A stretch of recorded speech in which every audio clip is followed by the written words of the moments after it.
बिस्मिल्लाहिर्रहमानिर्रहीम। अस्सलाम वालेकुम नाज़रीन, मैं हूं फ़याज़ महमूद और आप देख रहे हैं फ़याज़ महमूद यूट्यूब चैनल। नाज़रीन, जब से दुआ ज़हरा केस शुरू हुआ है इसमें मुख्तलिफ़ ख़बरें आती रहती हैं। कभी इसमें कुछ सच्ची ख़बरें होती हैं, कभी कोई मनगढ़ंत ख़बरें होती हैं, कोई फ़ेक ख़बरें होती हैं। लेकिन कोशिश यही होती है कि जो ख़बर हम दें उसको पहले परख लें और अच्छे तरीके से उसका जायज़ा ले लें कि आया कि ये ख़बर किसी को डैमेज तो नहीं कर रही, या कि ये जो ख़बर है वो ऑथेंटिक भी है या नहीं। बाकी बहरहाल इंसान है, इंसान गलती का पुतला है, कभी कभार गलती भी हो जाती है, मुझसे भी हो जाती है, किसी भी से भी हो जाती है। लेकिन जब हम देखते हैं कि ऐसी ख़बर जिससे डायरेक्ट कोई हिट हो रहा है और उससे ठीक ठाक नुकसान भी होगा और मेरे पास कोई एविडेंस भी नहीं, तो उस पर हम कोशिश करते हैं कि उस ख़बर को हम कम से कम खेलें, हम उस ख़बर को ना दें। क्योंकि अगर हाँ कंफर्म है तो फिर तो हम उसको वो डंके की चोट पे देते हैं कि ये ख़बर है और बस है। लेकिन अब मामला ये है कि यूट्यूबर हैं, वो ख़ातून हैं, अल्लाह ताला उनको अपने ज़मान में रखे और कोशिश है कि वो अभी जो ख़बर दें वो बिल्कुल परफेक्ट ख़बर दें। ज़ुनैरा महम साहिबा, उनको पहले भी मैंने ख़बर दी थी और उस पर ख़बर ये थी कि उनके वकील साहब का ये दावा है कि मेहदी काज़मी साहब ने लीगल नोटिस भिजवा दिया है। अब लीगल नोटिस की जो कॉपी है वो सामने आ गई है। वो मैंने जब पढ़ा, उसको पूरा पढ़ा, तो उसमें 8 नुकात हैं। उस लीगल नोटिस की कॉपी सामने आई तो फिर मैंने मुनासिब ये समझा कि आपको एक बार फिर इस पूरी इन्फॉर्मेशन दे दूं कि उसमें लिखा क्या हुआ है और उसमें जो ज़ुनैरा महम साहबा हैं उनके पास कौन कौन से हक़ महफूज हैं, वो क्या कर सकती हैं। सबसे पहले तो जी मैं legal notice as it is पढ़ूँगा, इसमें कोई मैं जो है अपने रिमार्क्स नहीं दूंगा, सिर्फ ख़बर की हद तक रहूँगा। नाज़रीन, ये 26 मई 2022 को लीगल नोटिस जो है उसके ऊपर लिखा हुआ है, ये भिजवाया गया है और ये रामे लॉ चैम्बर है उनकी तरफ से इसमें मोहर लगाई गई है और फ़याज़ रामे साहब हैं, वकील साहब, उन्होंने ये लीगल नोटिस भेजा है। अच्छा जी, इसका जो आगाज़ होता है लिखा हुआ टू ज़ुनैरा महम वल्द शाहिद बिलाल, वो सियालकोट से उनका ताल्लुक़ है। आगे लिखा गया जी, डियर मैडम, मैं अपने क्लाइंट सैयद मेहदी अली की हदायत पर आपको ये नोटिस लिख रहा हूँ। नंबर 1 पे वो लिखते हैं कि आपके यूट्यूब चैनल नेम उसका लिखा हुआ है कि ज़ुनैरा महम, पर आपने अपने थंबनेल और वीडियोस में हतक आमेज़ रिमार्क्स मेरे क्लाइंट से मुतल्लिक पास किए हैं। नंबर 2 वो ये लिखते हैं कि आपने मुसलसल मेरे क्लाइंट की साख को नुकसान पहुंचाने के लिए जाली वीडियो बना रही हैं। नंबर 3 पे वो लिखते हैं कि आपके जो इमोरल बयानात हैं वो मेरे क्लाइंट से मुतल्लिक आप दे रही हैं। और वो उसके बाद 4 पे वो लिखते हैं कि आपकी जो गैर कानूनी इल्लीगल, उन्होंने कहा कि इंटेंशन जो है उसकी वजह से मेरे क्लाइंट की साख को नुकसान पहुंचाने की कोशिश की जा रही है।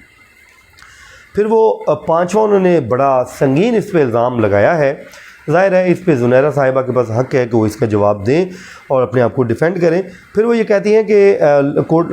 लीगल नोटिस लिखा गया है और आप जानबूझकर मुकदमा नंबर 159/22 जो कराची के थाने में दर्ज है में नामज़द क्रिमिनल्स को बचाने की कोशिश कर रही हैं। नंबर 6 पे उन्होंने लिखा है जनाब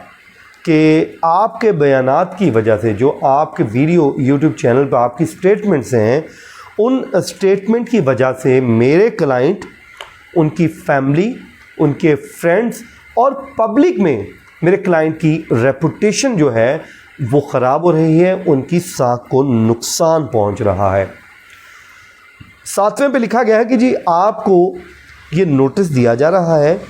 कि आपने जो मेरे क्लाइंट की साख को नुकसान पहुंचाया है, उस नुकसान पहुंचाने का जो डिफेमेटरी आपने काम किया है उसका 50 करोड़ रुपया हर्जाना आप अदा करें सैयद मेहदी अली काज़मी साहब को, और नोटिस मिलने के 3 दिन के अंदर अंदर आप माफ़ी भी मांगें। अब ये 26 मई को नोटिस भेजा गया है और यहाँ पे क्योंकि उन्होंने लिखा हुआ है 3 दिन। वैसे आम तौर पे जो मैं पहले भी इन केसेस को कवर करता रहता हूँ, कोर्ट रिपोर्टिंग हम करते हैं, तो 14 डेज़ का टाइम दिया जाता है, ये एक रिक्वायरमेंट होती है लीगल। मुझे नहीं समझ आई कि इन्होंने 3 दिन का इतना कम वक्त क्यों दिया है, क्योंकि उसमें आम तौर पे बाकी ज़ाहिर है वो वकील साहब हैं, वो बेहतर जानते हैं लॉ को, और उन्होंने लिखा है कि जी 3 दिन के अंदर, वैसे आम रूटीन यही होती है कि 14 डेज़ का टाइम दिया जाता है, जिसमें ये कहा जाता है कि जी आप इस पे माफ़ी मांग लें, और माफ़ी मांगने के बाद आप या अपने इल्ज़ामात का आप दिफा करें, डिफेंड करें, वरना आपके ख़िलाफ़ ये हम लीगल नोटिस है हर जाने का इतने करोड़ रुपए का, तो हम आपके खिलाफ़ लीगल प्रोसीडिंग करेंगे। लेकिन यहाँ पे उन्होंने लिखा है कि मिलने के 3 दिन बाद, अब 3 दिन भेजा तो वैसे 26 को गया है, 29 मई को ये मुकम्मल हो जाना चाहिए आज के दिन, लेकिन अब देखते हैं कि 3 दिन उनके मुकम्मल कब होते हैं, जब मिल जाएगा या उसके बाद। उसके बाद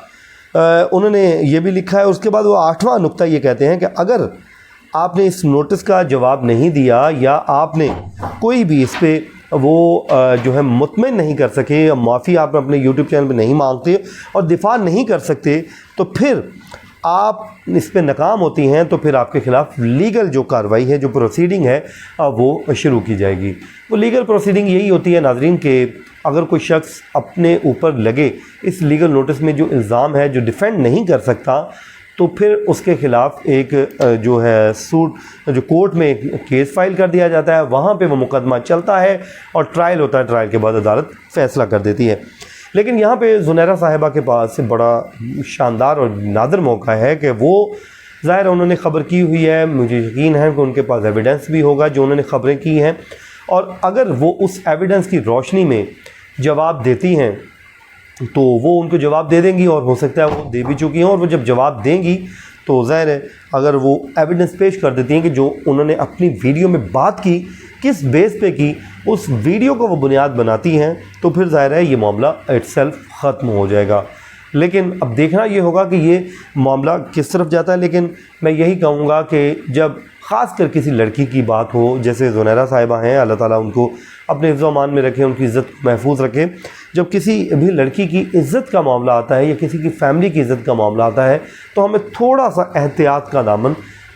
जो है उसको नहीं छोड़ना चाहिए, क्योंकि छोटी सी ज़िंदगी है, और हमारी अगर कोई कही हुई बात किसी का दिल दुखाती है तो यकीनन वो तकलीफ़ का बायस है। और दिल बड़ा कीजिए, अगर आपसे गलती हुई है तो आप बिल्कुल दिल बड़ा करके उनसे माज़रत कीजिए, और अल्लाह ताला हम सब को जो है अपने हिफ्ज़ व अमान में रखे। और बात यही है कि इंसान गलती तस्लीम करने से ही आगे बढ़ सकता है, और अगर हमसे कोई गलती हो जाती है जाने अनजाने में, तो माफ़ी मांगने में भी कोई हर्ज नहीं है। तो मेरी दुआ यही है कि जो जहाँ पर हैं सब हैं खुश रहें, और अपनी दुआओं में मुझे भी याद रखा कीजिए। अल्लाह ताला अपने हिफ्ज़ व अमान में रखे। मुझे दीजिए इजाज़त। अल्लाह निगहबान।